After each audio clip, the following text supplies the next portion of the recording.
Eh bien bonjour à tous, c'est Frédéric de The Fred Ludo Games et aujourd'hui on va regarder le mode solo de Tiny Epic Galaxies.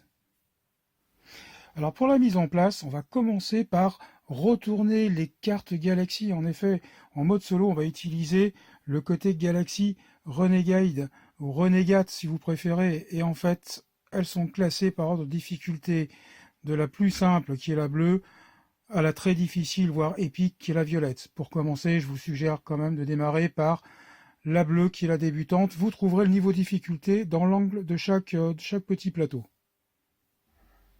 Ensuite, vous allez choisir, en fonction de vos goûts, une des galaxies restantes. Elles sont toutes strictement identiques. C'est la couleur qui va motiver votre choix. Nous allons ensuite disposer sur l'aire de jeu le plateau d'activation des dés. Ça, c'est commun avec la règle classique.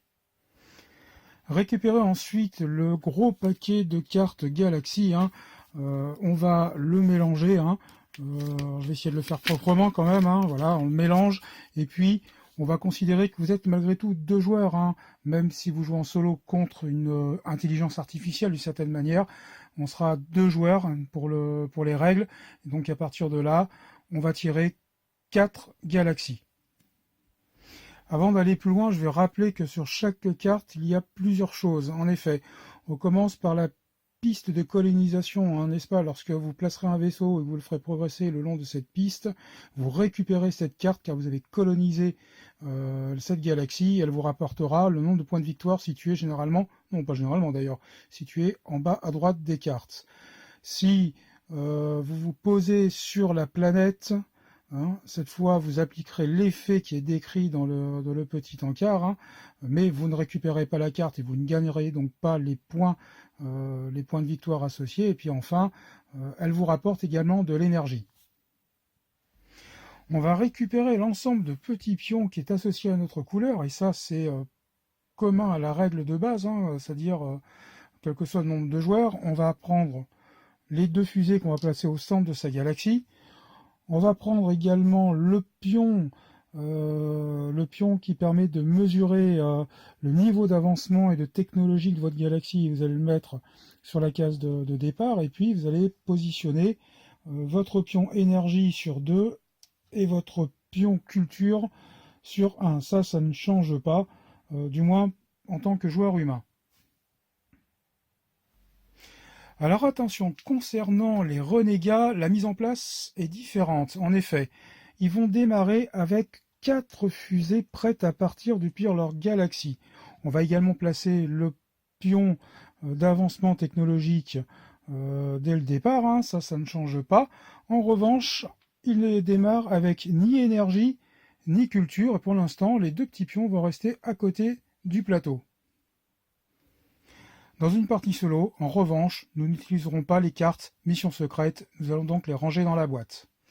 Il ne reste plus qu'à sortir le lot de dés qui vont nous servir à gérer les actions pour la partie, et puis on va utiliser également le fond de la boîte, puisque le fond de la boîte est une piste de dés, elle a été prévue pour.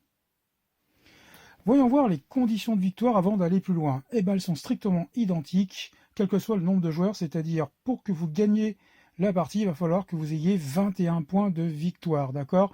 Les 21 points de victoire, les obtenez avec les cartes galaxies que vous allez coloniser, et puis également en fonction de l'avancement sur votre plateau. Concernant les renégats, c'est également 21 points de victoire. Si elle arrive à 21 points de victoire, vous perdez immédiatement la partie, et puis si son niveau d'empire atteint la dernière case, celle avec la tête de mort qui se trouve en haut ici, de la même manière, vous perdez la partie. Alors dans le mode solo, c'est toujours vous qui allez commencer la partie, c'est-à-dire que vous allez récupérer le nombre de dés que permet votre niveau d'empire. Je vous rappelle que vous démarrez la partie sur la case départ, ça c'est logique d'ailleurs au demeurant, et en face, ici, on vous indique que vous pouvez avoir que 4 dés pour l'instant. D'accord? Donc vous prenez vos dés et vous les jetez dans le petit plateau, et puis regardons ce qui est sorti. Alors je vous rappelle également que vous pouvez relancer un dé gratuitement une première fois tant que vous ne l'avez pas activé sur le plateau. Ensuite, chaque relance de dés vous coûtera 1 point d'énergie. De la même manière, vous n'êtes pas obligé de jouer tous vos dés. D'accord? Et donc voici le résultat de mes 4 premiers jeux de dés. La première chose que je constate, c'est que malheureusement, je n'ai pas de dé de déplacement. Le dé de déplacement, globalement, c'est celui qui a la petite fusée comme ça, la petite flèche. Donc malheureusement, je ne pourrais pas déplacer mes fusées vers les planètes. En revanche, d'ores et déjà, je peux activer un premier dé qui est le dé énergie. Alors je ne me suis pas positionné sur les planètes, mais en revanche, ma propre planète, ma propre galaxie produit de l'énergie, donc d'ores et déjà, je peux gagner 1 point d'énergie. Et puis, en fin de compte, derrière, j'ai 2 dés ici qui vont me servir à rien pour l'instant, qui sont des points de culture, mais je n'ai rien qui me permet pour l'instant de gagner des points de culture. Mais je vous rappelle que l'on peut passer les dés au convertisseur, on peut le faire une fois, c'est-à-dire que je décide de sacrifier 2 dés pour obtenir un dé de mon choix. Et là, en l'occurrence, j'ai envie d'activer une première fusée pour l'envoyer en colonisation sur cette planète, par exemple. Et c'est pas anodin parce que cette planète, pour pouvoir la coloniser, il faut que je passe par la phase commerce. Il faut que je monte toute l'échelle commerce. Or, j'ai un dé de commerce que je vais pouvoir également activer et qui va me permettre d'avancer d'1 point en termes de colonisation. Alors c'est au tour aux renégats de jouer. Les renégats, eux, démarrent la partie avec 5 dés, contrairement aux 4 quand vous démarrez.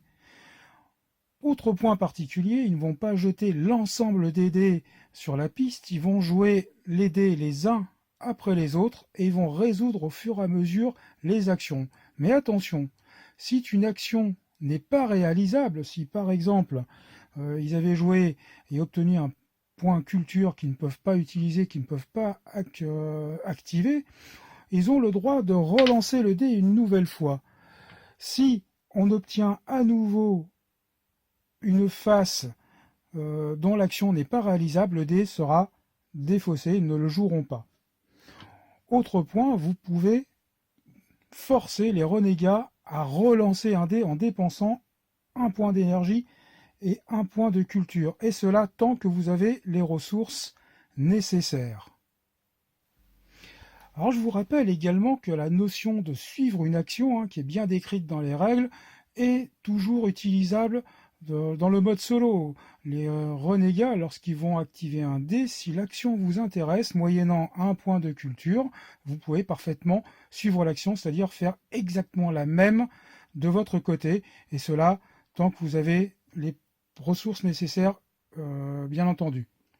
En revanche, les renégats ne peuvent pas suivre vos actions. Voyons voir maintenant la particularité du déplacement des renégats. En effet, il y a une règle particulière qui va s'appliquer. Les renégats vont pouvoir se déplacer sur les planètes, mais ne pourront jamais venir en position verticale pour activer le pouvoir de la planète. Ils peuvent simplement venir se mettre en départ de piste de colonisation. D'accord? Ça c'est le premier dé. Ils en ont activé un deuxième ici, qui vont faire exactement la même chose avec cette planète. Alors attention, là où ça va devenir intéressant, lorsqu'ils auront la possibilité d'utiliser l'activation du dé commerce ou du dé diplomatie, il faut que je trouve la face, voilà, qui est ici, c'est l'ensemble, alors admettons que ce soit commerce, c'est l'ensemble de leurs vaisseaux présents qui vont avancer d'une case, contrairement à vous, vous ferez le choix d'avancer l'un ou l'autre. Alors bien entendu, les renégats peuvent acquérir de l'énergie comme n'importe quel joueur, mais la différence fondamentale qu'il va y avoir entre vous et eux, c'est que vous ne pouvez, votre planète, votre galaxie, votre empire ne produit que de l'énergie, tandis que eux, ils produisent de la culture et de l'énergie. Dans l'exemple suivant, ils vont pouvoir activer le dé énergie, d'accord, qui va leur permettre d'avoir 1 point d'énergie de par leur empire, et puis également ils sont présents sur cette planète-là où il y a également un point d'énergie, ce qui leur permet donc d'en avoir 2. Hop, ici. De la même manière, ils vont activer le dé culture. Alors ils sont présents également sur cette planète avec le symbole culture, hein, n'est-ce pas? Et puis ici sur la planète, il y a également culture, donc ils vont avoir également 2 points de culture. Alors que se passe-t-il si les renégats atteignent le dernier niveau de la piste énergie de leur empire? Et bien à partir de là, la première action qu'on va faire, on va sortir le petit pion du plateau, hein, bien sûr, hein, et ça va leur permettre d'améliorer leur empire. Donc on va déplacer le pion amélioration sur la piste correspondante. De plus, cette action, ils ne pourront la faire qu'une seule fois par tour, bien entendu. Hein. Ils ne peuvent pas la faire plusieurs fois, ça paraît logique. Alors voyons voir maintenant ce qui va se passer lorsque cette fois c'est la culture qui va atteindre le dernier niveau de l'Empire après avoir activé les dés. À partir de là, de la même manière, on prend le pion et on le met à côté du petit plateau parce qu'ils n'ont plus de culture, d'accord? Et ils ont droit à 3 actions supplémentaires, c'est-à-dire que on reprend 3 dés, d'accord, qui étaient en jeu, et ils vont faire 3 actions supplémentaires. Alors voyons voir ce qui va se passer lorsqu'ils vont activer le dé qui permet d'utiliser le pouvoir des colonies. En effet, les colonies ont un pouvoir, côté humain ou côté joueur humain, on va dire, quel que soit le nombre de participants. Il suffit de dépenser une énergie ou une culture et pour pouvoir avancer, ou du moins faire avancer son pion sur la piste. En revanche, côté renégat, on ne va pas dépenser d'énergie, ça va leur permettre surtout de lancer une attaque contre vous. Et l'attaque qu'ils vont lancer, elle va être résolue par les petits encarts qui se situent en fait à chaque niveau d'empire des renégats. Chaque niveau va correspondre en fait une attaque contre vous.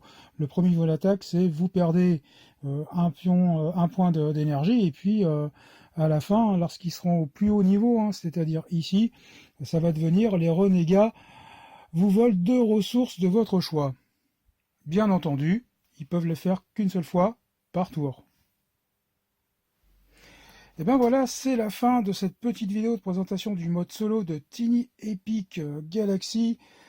C'est un petit jeu, nous on aime beaucoup ce petit jeu, en toute honnêteté on y joue assez souvent, moi j'aime bien, puis même en mode solo je m'amuse bien avec. Hein. Alors le niveau débutant ou facile, non c'est débutant, tel que je vous l'ai présenté ici, est relativement simple. En mode épique c'est pas du tout la même histoire. Hein. Attention également, hein, petite précision, hein, généralement quand je présente un mode solo d'un jeu, hein, que ce soit un FineMade ou que ce soit prévu par les règles du jeu, comme par exemple pour celui-ci, je ne reviens pas sur l'ensemble des règles, hein, je pars du principe que vous les connaissez déjà, moi je ne fais que vous présenter la variante qui permet de jouer en mode solo, hein, uniquement. Hein. Voilà. Je vous dis au revoir, comme d'habitude, si vous aimez le contenu que je vous propose, un petit j'aime, un petit pouce en l'air, un petit com, soit sur Facebook, soit sur YouTube, et je vous dis à très bientôt.